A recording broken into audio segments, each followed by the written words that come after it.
Hello students, आज के इस वीडियो में हम लोग एनसीईआरटी गणित कक्षा 9 के प्रश्नावली 3.2 का पहला क्वेश्चन और फिर दूसरा क्वेश्चन हल करने वाले हैं। तो ये दोनों क्वेश्चन काफ़ी सिंपल क्वेश्चन है, ठीक ना। तो बस आप लोग इस वीडियो को लास्ट तक देखिए और पूरे पेशेंस के साथ इस वीडियो को देखिए और मेरी बातों को ध्यान से सुनिए, ठीक ना। दोनों क्वेश्चन काफ़ी सिंपल है तो मैं आपको बिल्कुल बेसिक से ये समझाऊंगा, ठीक ना। तो हो सकता है कि आपका बेसिक मजबूत ना हो तो वो अच्छे से क्लियर हो जाए। तो सबसे पहले हम लोग पहला क्वेश्चन पढ़ लेते हैं। तो क्वेश्चन में कहा जा रहा है कि निम्नलिखित प्रश्नों में से प्रत्येक प्रश्न का उत्तर दीजिए, ठीक। तो इसका पहला क्वेश्चन है कार्तीय तल में। तो सबसे पहले ये समझिए कार्तीय तल क्या होता है, ठीक ना। तो निर्देशांक ज्यामिति में x अक्ष और y अक्ष जिस तल को 4 बराबर भागों में बांटता है उसे हम लोग कार्तीय तल कहते हैं। यानी कि ये जो समतल दिख रहा है जिस पर ये x अक्ष और y अक्ष बना हुआ है, इसी तल को हम लोग कार्तीय तल कहते हैं, ठीक। तो अब चलिए क्वेश्चन पे आते हैं। यानी कि कार्तीय तल में किसी बिंदु की स्थिति निर्धारित करने वाली क्षैतिज और ऊर्ध्वाधर रेखा के क्या नाम है।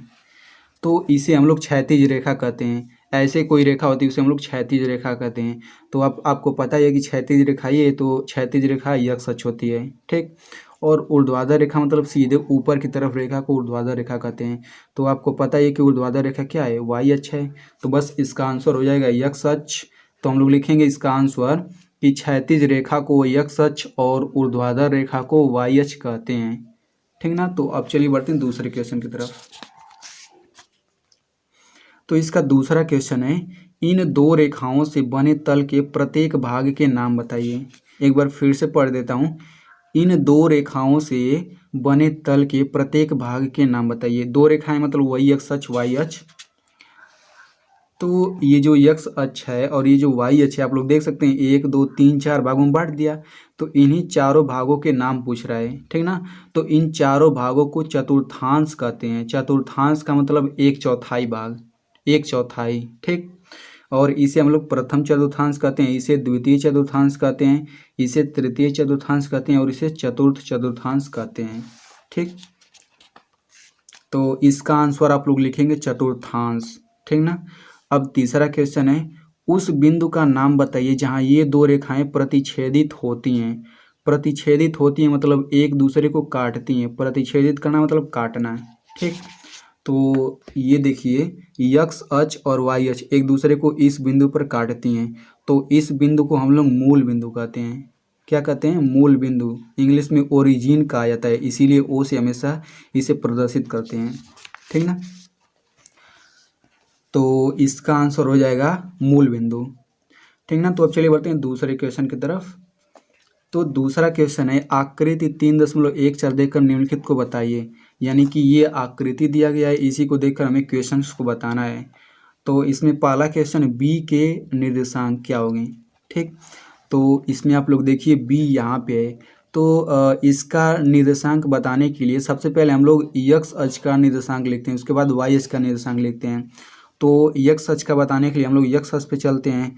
तो इस पर देखिए लंब इस पर यहाँ पे डाला गया है, ठीक ना। तो देखते हैं x अक्ष कितना है, यहाँ पे -5 है। तो हम लोग -5 यहाँ पे लिख लेंगे, ठीक।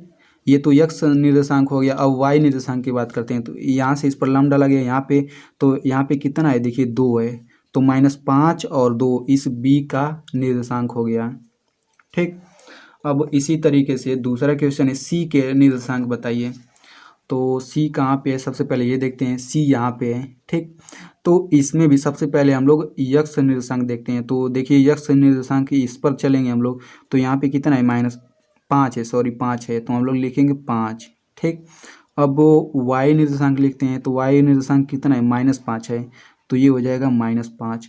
तो इस तरीके से 5 और -5 C का निर्देशांक हो गया।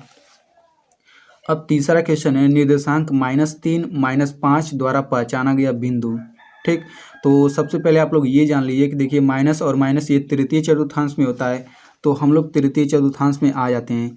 तो -3 और -5 की बात किया है तो -3 x अक्ष पर चलेंगे हम लोग। तो -3 यहाँ पे हो गया और -5 यहाँ पे हो गया, यानी कि वो बिंदु E ही है। अब इसके बाद देखिए ये चौथा क्वेश्चन है। तो निर्देशांक 2 और -4 द्वारा पहचाना गया बिंदु, ठीक ना।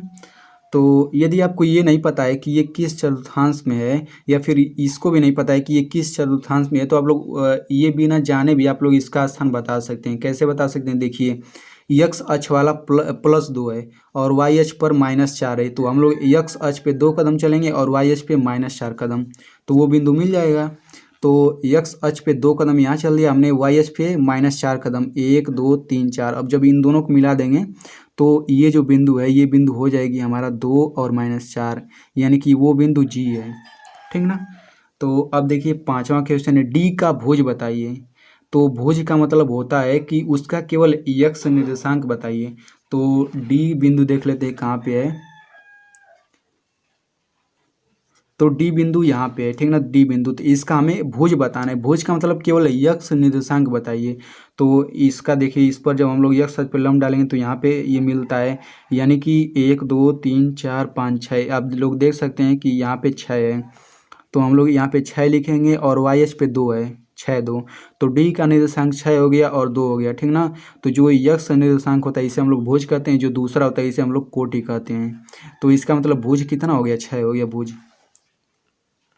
अब छठा क्वेश्चन है, बिंदु एच की कोटि बताइए, यानी कि केवल वाई निर्देशांक बताइए। तो बिंदु एच कहाँ पे है? बिंदु एच यहाँ पे है, ठीक ना। तो इसका यक्स निर्देशांक कितना है? -5 है, और वाई निर्देशांक कितना है? -3 है। तो हमें इसकी कोटि बतानी है, तो कोटि केवल वाई निर्देशांक हो गया -3, यानी कि इसका आंसर -3 हो गया।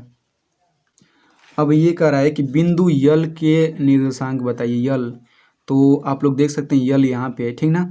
तो आपको ये पता होना चाहिए कि वाई अक्ष पे यदि कोई बिंदु स्थित है तो उसका यक्स निर्देशांक हमेशा 0 होता है, ठीक ना। तो यक्स निर्देशांक 0 हो गया, और वाई निर्देशांक देखिए 5 है, तो हम लोग 5 लिख लेंगे, यानी कि यल का निर्देशांक 0 और 5 हो गया इस तरीके से, ठीक ना। बिंदु यम के निर्देशांक, तो बिंदु यम यहाँ पे है, ठीक ना। तो उसी तरीके से यदि यक्स अक्ष पर कोई बिंदु स्थित है तो उसका वाई निर्देशांक 0 होता है, तो हम लोग वाई निर्देशांक इसका 0 लिख देंगे, और यक्स निर्देशांक कितना है? -3 है, यानी कि -3 और 0 यम का निर्देशांक हो गया। तो इस तरीके से दूसरा क्वेश्चन सॉल्व हो गया। तो स्टूडेंट्स, यदि आप ऐसे ही क्लास 10th के एनसीईआरटी मैथ को बिल्कुल सरल भाषा में पढ़ना चाहते हैं तो आप मेरे चैनल को सब्सक्राइब कर सकते हैं, और सब्सक्राइब करने के बाद इस घंटे के निशान पर क्लिक करके ऑल पे क्लिक कर दीजिए। Thanks for watching.